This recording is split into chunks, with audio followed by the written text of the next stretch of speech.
Hello, welcome to ballin'burgers. My name is Colin. I'll be your entertainment for this afternoon, so sit right down and enjoy the show.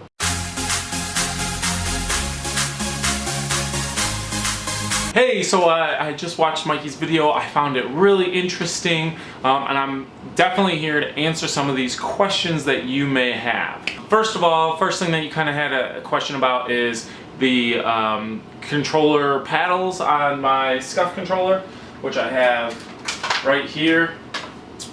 These paddles you're talking about, these paddles can only be programmed to one button. There are some controllers that have 4 paddles on the back here. This one only has 2, but you can buy one that has 4 paddles on the back, so you can do like 2 moves at the same time. For instance, if you're into like fighting games or something like that, you may want to execute a combo a lot faster. So yes, I can understand where you'd want to have, for say, a combo on here. So like XX triangle or something like that. Unfortunately, it doesn't work like that. I wish it did, but it doesn't. That would be cool if it did, but again, you can buy a controller that has 4 paddles on the back and do that.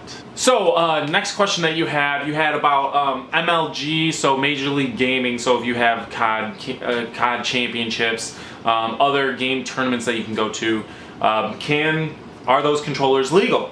And I've looked it up, I've read a couple of articles. I couldn't find anything like super recent because scuf it's been only around since like 2011, probably 2011, 2000, maybe a little bit later or like earlier, I guess. But yeah, it's been around for not that long. So again, I read the articles and they said that back in like 2008, 2011, somewhere around there, they actually have allowed scuf gaming controllers to be used in their competitions. So a lot of people are happy about that, so they can use these controllers in competitions. So it's not an unfair advantage because a lot of pro players buy these controllers. A lot of pro players, they usually are endorsed by scuf or they have money from sponsors and stuff like that, and they get those controllers. It's kind of like when you're, like, for instance, baseball. For baseball, you have to have a bat and a glove. It's kind of like the equipment. Well, for being a Major League gamer, one of your equipments is your controller. So your scuf controller. So that's why they put so much money into it. And yes, I spent a lot of money. I spent a little over $200 for this. But I think it's worth it. I absolutely am in love with this controller. I love using this controller. And I don't know how I played games without it, to be honest. Like, it's after playing with it for so long, for a while now, like at least a week or 2, it's just kind of like become second nature to me. I've relearned how to use it already, and it's amazing. I love it. There's nothing more I can say about it. It's just this great thing. Next thing, one of the things that you brought up that I'm actually really interested to talk about, you talked about how this new NES game system, basically the plug and play, is $60. It has all those games on it. That's really cool. I think you can buy like DLC things or something like that, or I'm sure you can buy more of those games. That's really interesting that it already comes with all the things and everything. But my focus is that's cool and all, and that's just kind of an extra thing that Nintendo is doing. But my focus is on the next generation, or mid-generation, I guess you want to call it, of game consoles. So, as some of you may know, the Xbox One S is out. It's a slimmer version of the Xbox One. And it doesn't, some of the main features is it's definitely slimmer. And it doesn't have that big power brick connected to the power cable anymore. So now that is all internal.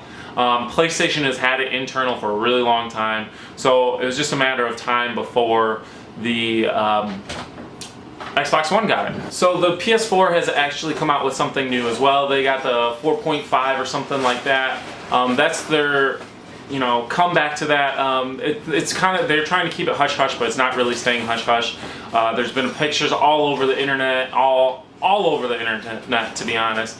The people getting it early or anything like that, and they're trying to shut it down, but it's still leaking. It's very slim, very, very small. It's almost like the size of the PS2 Slim. You all don't remember that, but it's really small. So that's something interesting to do. But also, after Xbox One S, Microsoft has announced during their E3, they announced a new project, Project Scorpio, which apparently that's going to end like the consoles essentially.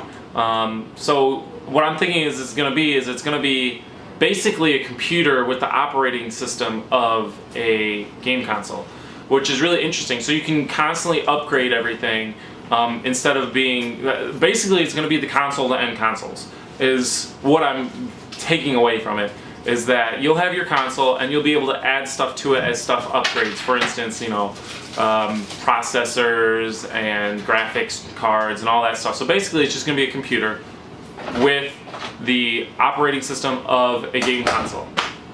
Now, I don't know how you may feel about this, how I feel about this, but right now this is only speculation. Scorpio, nothing has really been announced for it yet.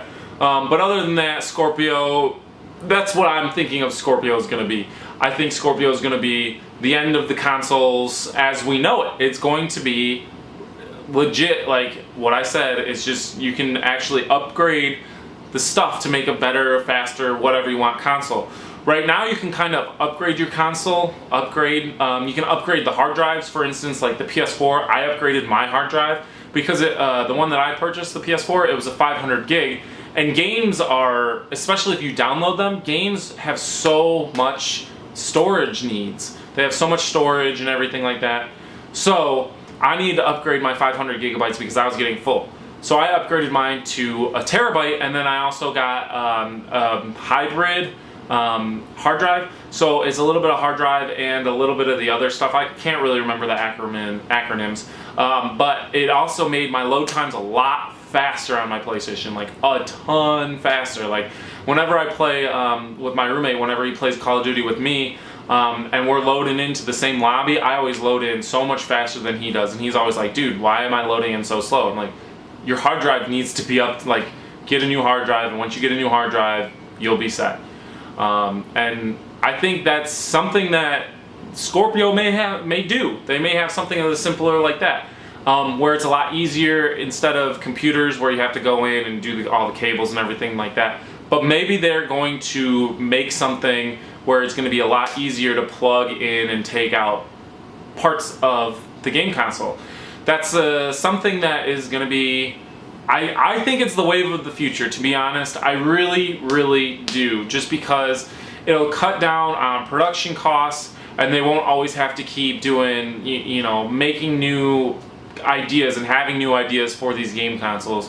They can just come out with new hardware for it, basically, and then it's going to be a lot cheaper in the long run because those individual pieces could be cheaper than the entire console itself.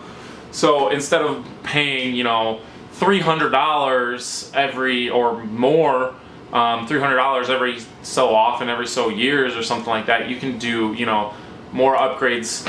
$50 here, $20 there, and you don't have to buy the stuff. So that's another thing that would be interesting, is you don't have to buy the upgrades. All the games will still run on it, but you don't have to buy the upgrades. It would help to buy the upgrades, but you don't have to. So you could basically have this Scorpio console, what I'm calling the Scorpio console, have this Scorpio console, buy it, and never upgrade anything on it, and then I'm sure eventually you'll have to upgrade something. But you could upgrade years down the road versus how often a console comes out. A console comes out every, 5 years or so like that now, 5 or 6 years. So yeah, then you won't have to buy a whole nother system or anything and buy all the games and have to worry about if they're going to be compatible or not, backwards compatibility. You don't have to worry about that if we have this new idea of just being able to plug the hardware in. All the games will always be the same now, using the same disc, using whatever it is you want to use, and that's awesome. That is a great idea. PC has already been on that, but now the consoles are kind of taking a leaf out of the PC's book, and some people are saying like it's a cop-out or anything like that. No, you can't do that. I want a game console, not a PC or something like that.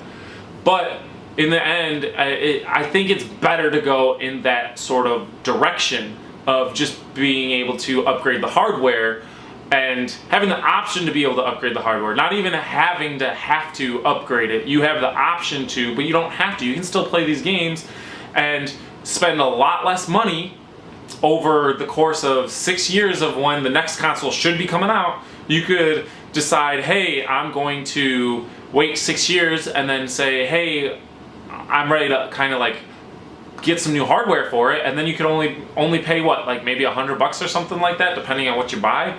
So I agree with this. I am excited for this. I hope PlayStation sees this as well and tries to do somewhat of the same thing. So yeah, I mean, what do you think about this, Mikey? What does anyone think about this? Do you think that upgradable hardware is the new way to go for consoles instead of the 5-year cycle of these consoles coming out? Because pretty soon that's going to be, we're halfway through the 6 years basically. The PS4 is about 3 years old now, so that's why the Xbox One S is coming out, and pretty soon the I don't even know what it is, PS4K I think is going to be called or something like that, the slim version. So let me know what you think down in the comments below, if you think the upgradable hardware is the way to go. As always, if you like the video, hit the like button, hit the thumbs up. If you want to see more content in the future or watch some of our videos in the past, don't forget to subscribe to our channel, and I hope you have a great afternoon, and I'll see you later.